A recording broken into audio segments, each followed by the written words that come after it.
Magandang araw mga kaibigan. Bigyan natin ng reaction opinion itong post. Hello Pinas. Title, nagpakuha ng security. Inamin ni House Public Prosecutor Congressman Joel Chua na nakaramdam siya ng matinding takot. Noong 2024, matapos ang mga pahayag ni Vice President Sara Duterte laban sa kanya bilang chairperson ng House Committee on Good Government and Public Accountability. Itong sabi ni Chua, siyempre, bakit naman po, sino naman po ang hindi matatakot sa mga pananalita ng ating Vice Presidente? Alam naman natin yung kapasidad nila. Ibinunyag din ni Chua na nagdagdag siya ng security matapos ang insidente. Sa totoo lang, sabi niya, wala naman akong security, but because of that, naglagay ako ng security dahil hindi naman talaga ordinaryo itong nagbitaw ng salita laban sa atin. So, hindi ito isang mga salita na mga binabali, wala. Ayan. So, at least, umamin siya na natakot siya kay VP Sara. Mabuti yan. Matakot kayo sa kanya. Lalo na sa 2028. Tingnan natin ang reaksyon ng taong bayan. 10,000 ang nag-react. 9,500 ang tumatawa. So 95% tinatawanan itong si Chua. 813 lang ang nag-like sa kanya. So anong tawag doon? Nirisi Gaba? Kung wala kang ginawang kasalanan, bakit ka matatakot? Aloha, mga comments. Do not do unto others what you do not want others would do unto you. Kuya Juan na si Sir. You are not included in the threat mindset ba? Because if you have clear conscience, you're not afraid at all though the heavens fall. Nagsimula ang galit ni VP Sara dahil sa ginawa nila sa Quadcom. Quadcom ba yun?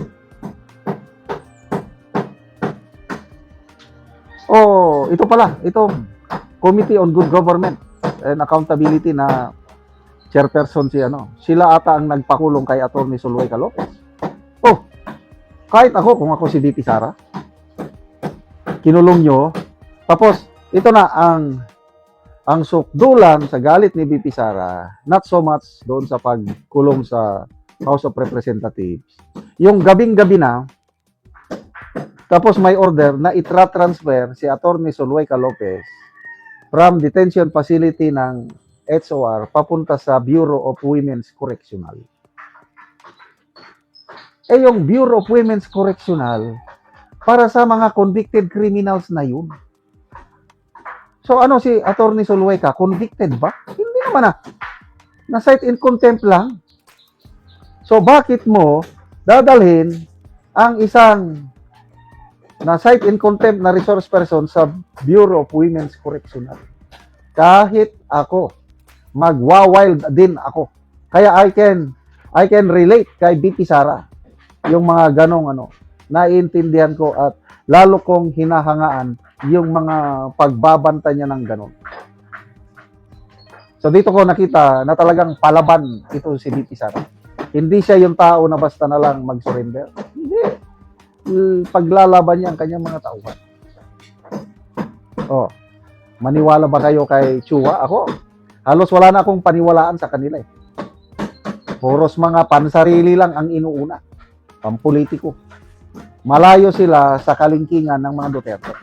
Kaya ang mga Duterte, sa aking experience, dahil taga Mindanao ako, kikita ko ang nangyari sa Davao mula noong 1985 na destino ko sa Mindanao up to now. Kita ko yung transformation ng Davao City mula sa napakagulong lugar noong 1980s. Ngayon, isa sa pinaka-peaceful, pinaka-progressive na syudad, hindi lang sa Pilipinas, kundi sa buong Asia. That's because of the Duterte leadership. Hindi nila matatalo ang tatak Duterte sa pamamahala. Kaya, humanda kayo. Sabi ng aming Tatay Digong, there will always be a day of reckoning. Malapit na po. Kaya mga kapwa ko DDS, konting tiis na lang. Sandali na lang yan, 2020. Kikita natin ang pagbabalik ng Agila ng Davao. At ano kayong mangyari, yung tinatawag nilang Tigre ng Norte, anong Tigre, kuting lang pala. So, yung mga galit na galit sa nangyayari ngayon, relax na lang kayo. Ipagtiwala na lang natin sa Diyos ang mga pangyari, lalo na yung pagkidnap, pagpakulong nila kay Tatay Digong. Napakasakit yun Kaya lang ang akin is, may tiwala ko sa Panginoon. Vengeance is mine. Darating ang araw, sisingilin sila ng Panginoon sa mga injustices na ginagawa nila, yung corruption na ginagawa nila. Kung ano kasi ang iyong itinanim, yun din ang iyong aanin. Salamat mga kaibigan sa inyong pagsubaybay sa channel nito. Nakakatulong kayo ng malaki sa tribong Talanding ng Bukidnon dahil ang sweldo natin sa channel nito is pantulong sa tribo. Namimigay tayo ng libreng yero at pako para makapagpatayo sila ng mas maayos na tirahan. Panoorin niyo ang video nito.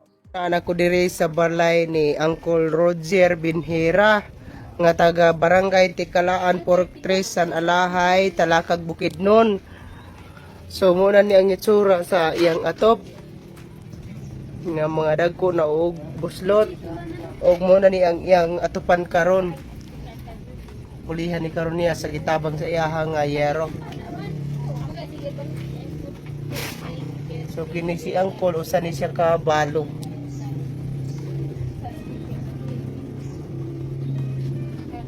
So muna ni ang iyang kahimtang.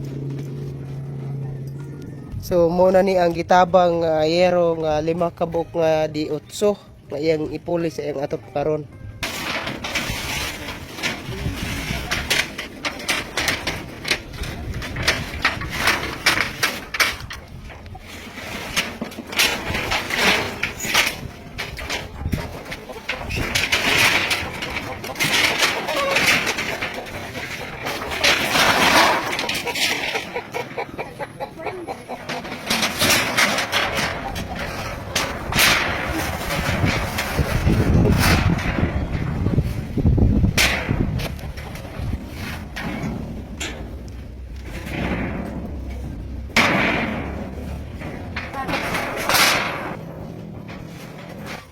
Og karon humanagid sa pag-atop ang ginatabang nga yero.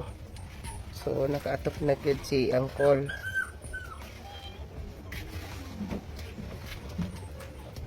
Salamat sa Ginoo nga nakatop na gid ko sa akong kusina nga kaulan na.